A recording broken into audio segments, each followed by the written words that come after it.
Here we are on the port or the pier of Ocho, and this is the Brilliant Lady, one of our 4 lady ships. Thank you, my darling. And you see, even though the foot not doing what it used to do, this port is properly equipped with real wheelchair assistance, and so I'm being assisted. It is a long walk, and I remember those good old days when I used to be running up and down this here.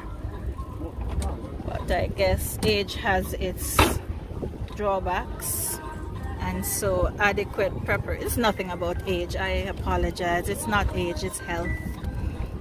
But we, in Jamaica, we still make allocation for everyone. Hello. It's a beautiful day, and the Chukka boat is out. It's party time all the way to Duns River.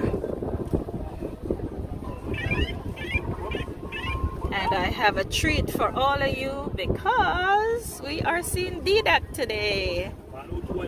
Second time in Jamaica, and he is so excited, and I'm excited as well. So yeah, this is what is happening right here on a beautiful Monday in February, Port of Ocho.